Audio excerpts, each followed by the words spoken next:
Congratulations, class of 2020. Although this is not how any of us imagined we'd celebrate your milestone achievement, nothing can overshadow the work you've put in to reach this moment. I am so proud of your accomplishments.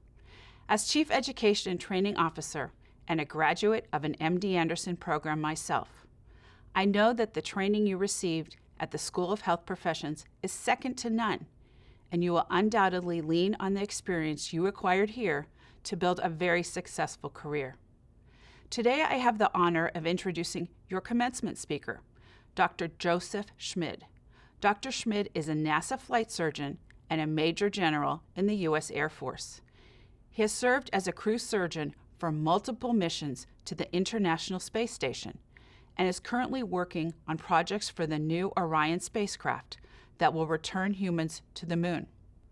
In 2007, Dr. Schmid ventured to the Aquarius Reef Base, an undersea research station that NASA sends groups of astronauts, engineers, and scientists to prepare for future space exploration. Over his career, he's trained medical students, astronaut crew medical officers, and biomedical engineers. Dr. Schmid also has an accomplished military career, which has earned him more than a dozen medals and awards. In 1988, he earned his Bachelor of Science in Biology with Classic Studies from Belmont Abbey College in Belmont, North Carolina. He graduated with a Doctor of Medicine in 1992 from Wake Forest University in Winston-Salem, North Carolina, and 3 years later completed his family medicine residency at the David Grant U.S. Air Force Medical Center at the Travis Air Force Base in California. In 2001, Dr. Schmid earned a Master of Public Health from the University of Texas Medical Branch in Galveston, and the following year, he completed an aerospace medicine residency there. It is my honor to introduce you to Dr. Josef Schmid. Good evening. My name is Joe Schmid, and I'm a NASA flight surgeon. I'm also a Major General in the United States Air Force Reserve. I take care of astronauts and their family members, and I also serve as a mobilization assistant to the Surgeon General, advising her for the care of the United States Air Force and the U.S. Space Force.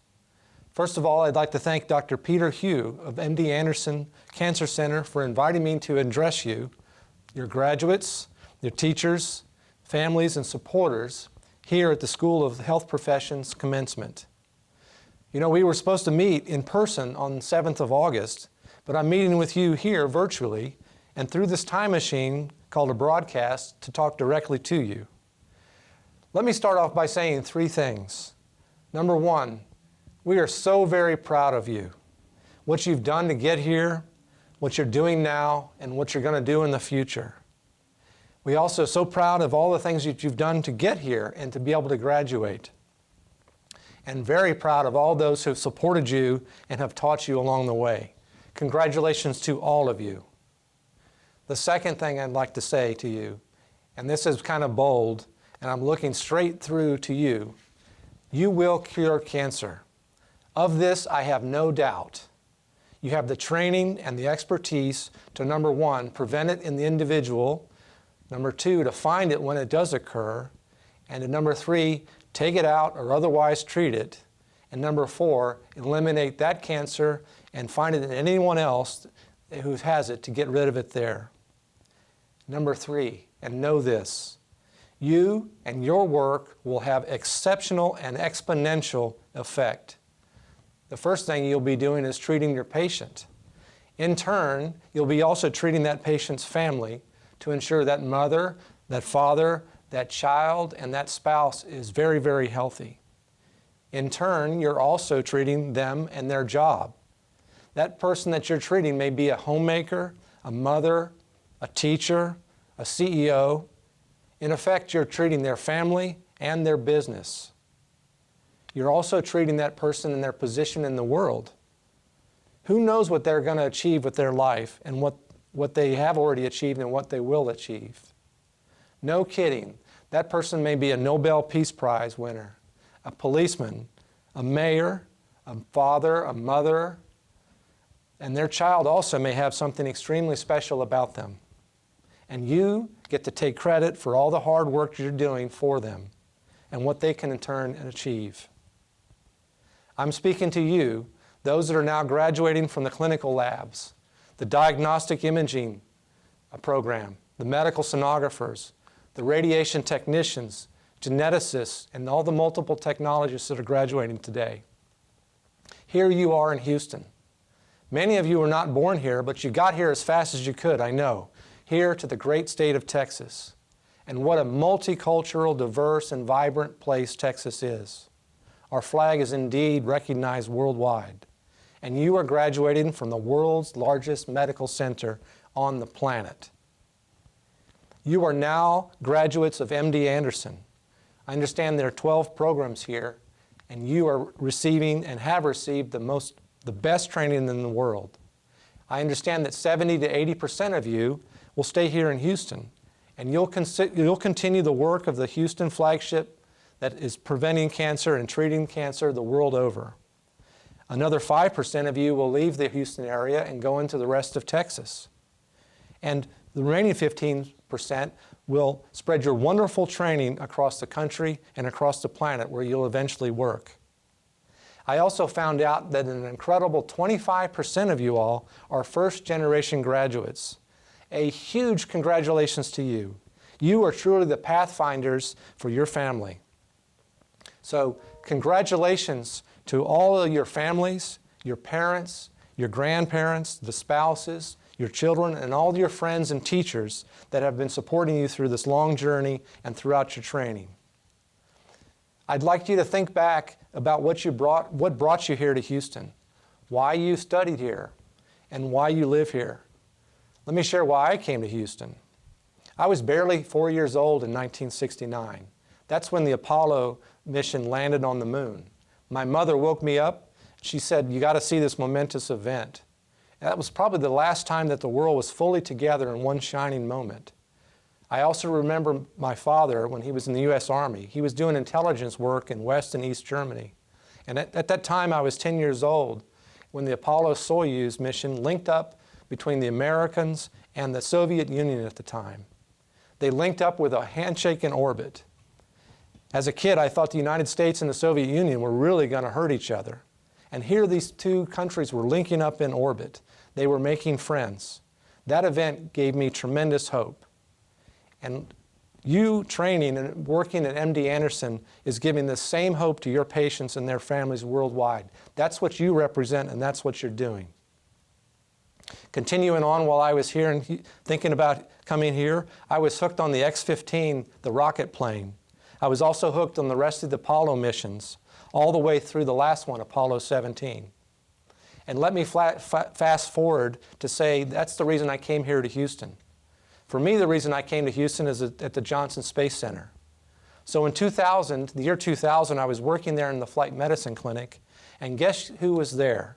It was Captain Gene Cernan, the commander of Apollo 17. That's the last mission I was watching as a kid on television, and he was the last person to leave the moon. I was actually doing his annual exam, and I asked him, who's your family member, or who's your family doctor, so I could take those results and share them with him. And Captain Cernan told me in that deep astronaut moonwalking voice, he said, "I don't have a family doctor. Do you want to be my family doctor?" So for the next 17 years, I was Captain Gene Cernan's family physician. Same year, here comes General Tom Stafford. He was that commander of that Apollo-Soyuz space mission that I told you that gave me that hope 10 years prior as a 10-year-old kid. He said, "I hear you're an Air Force flight surgeon. Are you seeing patients here?" So now I see General Tom Stafford every year for his exam as well.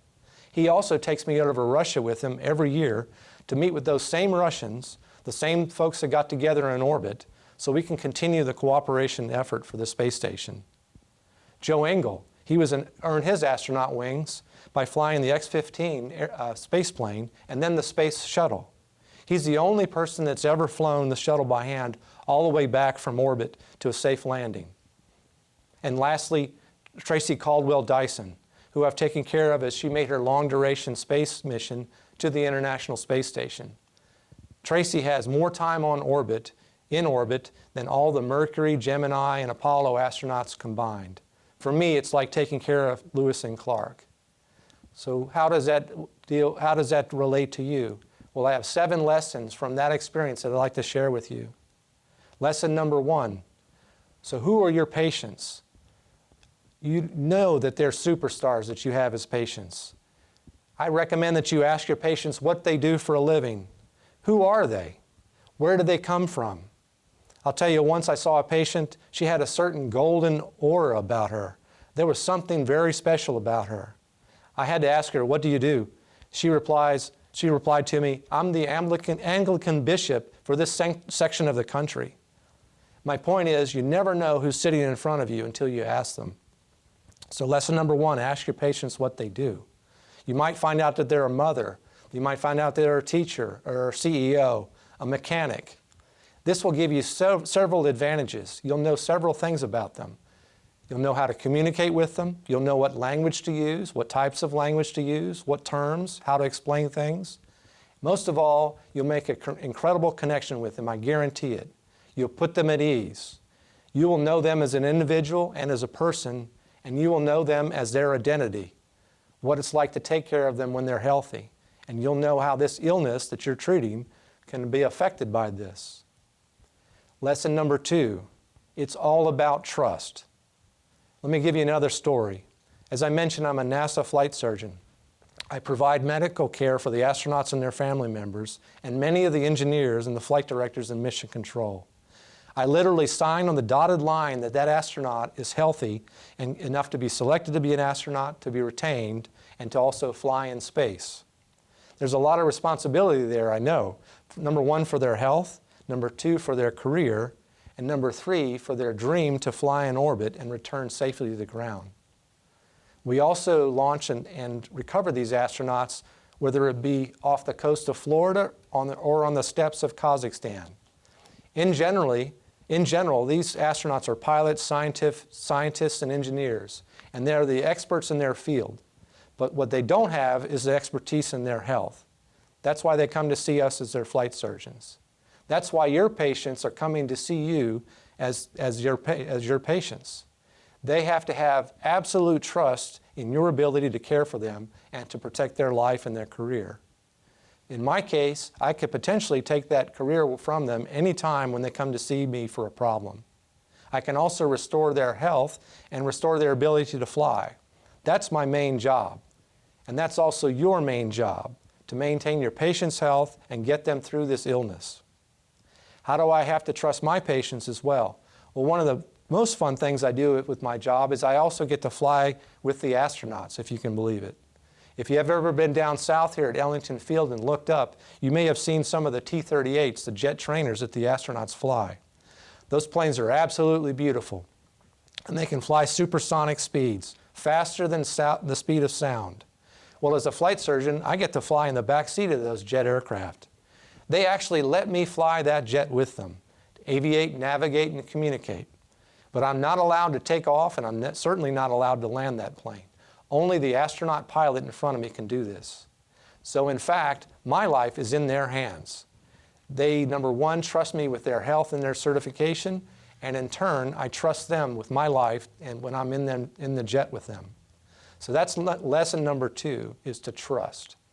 Your patients are trusting you. They're trusting you with their health and their life. And your patients are trusting you with their family member as well. Your families are, and the family is trusting you as well. So do your absolute best work for them. The number 3 lesson is that to remain as a team member in your small work group. I also have had the chance to be an aquanaut. An aquanaut is someone who goes and takes a scuba dive, but they remain in saturation in the ocean for more than 24 hours. In my case, I lived in an undersea habitat called the Aquarius, and we lived there for 12 days. Before that mission, I was an absolute beginner of a diver. In fact, that mission was my 25th dive overall. For many astronauts, those missions are like their first space mission, and I completely understand why. They're extremely dangerous, but extremely rewarding. Also, when you train to be a diver, you really train to understand where your buddy diver is, because you're functioning as their safety diver. During those Aquarius habitat missions, you're not allowed to surface. You have to, in order to surface, you have to go through a period of phase decompression, and it takes 17 hours. If you didn't do this, you would actually potentially have a stroke and maybe even die. So the saying was, the surface is not an option. So what we had to do is depend on our scuba buddies to watch out and make sure that we didn't have any issues with our equipment so that we wouldn't have to surface. By doing this, you become extremely aware of all the things that your friends are doing when they're scuba diving. At the end of that mission, it was 12 days long, I could actually feel what the other scuba divers were doing without looking at them. I knew what the other 3 divers on those missions were doing, where they were, and what they were doing. And in fact, you have those same superpowers. I want you to keep an eye on each of your colleagues, knowing what they're doing on your team, talk a lot with each other, compensate for each other's weaknesses, and use each other's strengths. Remember, you're part of a team and you're watching each other's work. The radiation technicians are watching the lab reports. The sonographers are watching their patients and communicating the results. Your geneticists are looking at the DNA and RNA, and they're working with other scientists. Work with each other and pay attention to each other's work. An example as well is, I work in mission control. In fact, I have the catbird seat. I sit in the back of mission control. If you turn on NASA television, you might see me there working at the surgeon's console. So while I'm there on console monitoring the crew members' health, I'm also watching over the rest of the engineers in front of me to see what they're doing, what their actions are. I'm thinking, how is this going to affect the human that I'm taking care of? What is this going to do to the astronaut that I'm watching for? What do I need to advise to the other mission controllers? What do I need to advise to them, and how can I help them to make their job better? Because in our job, it's all about the human in orbit and all the systems that can support them. And in your case, it's all about the patient you're taking care of and all the families that are affected by them.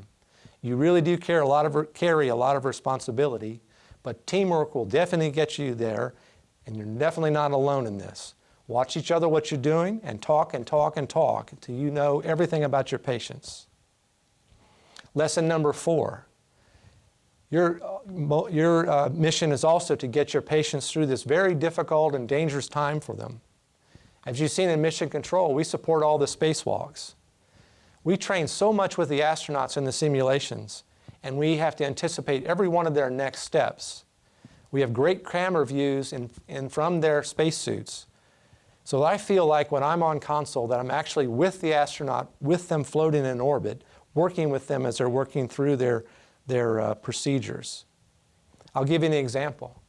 In one of the most difficult spacewalks that I've worked with, we had an ammonia pump module that was broken, and they had difficulty getting the connectors back together. The ammonia, which is a coolant and very dangerous, was spraying all over the astronauts' suits, almost like they had a snowstorm. We had to do additional tests to make sure that the ammonia gas was not brought back into the space station. At that same time, the oxygen levels in the astronauts' suits were also going down, and their carbon dioxide was actually getting higher. These are not good for humans to have that situation happening. The 2 astronauts also had their tethers, their safety tethers, their different lines. Those were getting tangled. The hatch that they had to close, that also was difficult to close. And lastly, at that last moment, the sun actually burped out some radiation towards our astronauts. My point is that we have so many things that can happen and give us difficulty during these very dangerous times that we need to stay vigilant and stay alert and help all the folks that are working to make sure that everything remains safe. My point is that your patients, whether they're astronauts or school teachers, are getting through some of the most difficult and dangerous times of their life, whether it be their radiation treatment, their chemical exposures that they're going through, the laboratory tests, any surgeries. Those are also all very challenging times. So keep your eyes wide open, put yourselves in their shoes, and do your job exquisitely well, and you'll get them through this difficult time. Number 5, train and do your job well. Here at MD Anderson, you've been taught how to do the job perfectly, and you've been taught how to do it right the first time. All your professors, your teachers, your mentors, your fellow students, all of them have taught you through all this countless hours of study and practice. Simulate what you're going to do. Learn all the problems that potentially could happen and all the steps along the way. I'll give you another example from our space program. Back in the 1960s, one of the Apollo missions, Apollo 12, was on the pad. It actually launched into a thunderstorm, and it was struck by lightning twice. Actually, it shut off all the control screens in front of the astronauts. The astronauts, in effect, were flying blind. One of those controllers, like you, as part of the team, had been very well trained. This fellow his name was John Aaron, and he recognized that problem because he had trained for it and simulated, and he knew exactly what to say at that moment. He said, switch the signal conditioner to auxiliary. The astronauts weren't really sure about this switch, but they trusted him. They went ahead and did it. They followed his instruction, and all the control screens came back on. Apollo 12 continued on to the moon. It landed on the moon with its astronauts, and then they returned safely. So you, as a controller, as a scientist or a technician, you can be that person that will spot that issue and issue the fix. So keep your eyes wide open for any variations and problems. Keep learning. Keep continuing to be the best that you can do at your job. Look into things that you see are different. Notice things, hear them, see it. Talk with your fellow technicians. You might just save that patient's mission. You might just save that patient's life. You might just discover the cure for that patient's cancer. You might even discover the cure for that type of cancer. You might even save that mission to the moon. You might even cure that particular cancer worldwide. Lesson number 6, and this is my most important lesson that I would like to share with you about your patients. Listen to your patients. Let them tell you what they have noticed. Really just be quiet and let them talk. If you let them be quiet, if you're quiet and you let them talk and you let them speak without interrupting, you'll learn so many things. If you listen long enough, they will tell you what's bothering them very clearly. If you listen longer, they'll tell you what actually is the problem and what's wrong with them. If you listen even further, they'll tell you not only the problem, but they'll tell you how to treat it and how to cure them. Lesson number 7, and lastly, let's talk about you and this incredible choice that you've made. You have reached a sweet spot. This sweet spot is what the Japanese called ikigai. It is really your professional reason for being. In Japanese, iki means living, and gai means reason for it. So you have found your reason for living, your professional reason for living. And what a sweet spot it is. There are 4 parts to this. The first one is that your medical and scientific training is something that you really enjoy doing, and you may even love to do. You have found a mission in this to prevent, manage, cure disease and cancer. And you found at least one of your passions in your life, if not the most important one of your professional life. Number 2, the part of ikigai is that the world definitely needs this. The world needs you to follow your mission, whether it be medicine, science, engineering, what have you. And the world is invested in you to have this as a lifelong vocation if you choose it. Number 3 part of ikigai is that you'll actually get paid for this finally. You're working in your profession and you will find work worldwide, whether it be here in Texas, here in Houston, or anywhere else in the state, worldwide, or even through telemedicine. Your profession will still get paid and you will have additional job offers in the future, I'm sure of it. And number 4, as part of ikigai, is you are very good at what you do. You are now a professional as a graduate. You will do whatever it takes to get the job done. You won't be looking at a time clock. You'll continue to read and take your board tests and learn and relearn and continue to read as much as you can about your job. And you have the passion to be the best possible person at your job. Keeping your eyes wide open, becoming the best possible you, the best possible outcome for your patients, really striving after 0 errors, and discovering the differences and potentially the cures. So, congratulations in coming to Houston. Congratulations for graduating from MD Anderson School, Cancer Center for the School of Health and Professions. Congratulations to all your friends and family, even if even if you are here by yourself and virtually by yourself, know that I'm with you, and together we both have big smiles on our faces. So in summary, ask your patients what they do. Number 2, gain and hold the trust of your patients, for you have their life and their profession in your hands. It's all about you on the team. Be such a good part of your team that you know exactly what other folks are doing, even without looking at them. Get your patients through this very difficult and dangerous time, just like we do in Mission Control. Be there right there with them, shoulder to shoulder as they get through this difficult time. Train and do your job as the best you possibly can. Listen to your patient and they will tell you what's wrong with them. And lastly, know that you've reached a really sweet spot, that ikigai, your professional purpose for being. I'm so honored to have been here with you on the day that you reached your graduation. I'm so fortunate to be here on the first day of the rest of your professional career. And I hope you feel as connected to me as I feel connected to you in what you're doing. Remember that you and your work will grow exponentially and worldwide. Congratulations to all of you, and Godspeed in all that you do from this day forward. Thank you.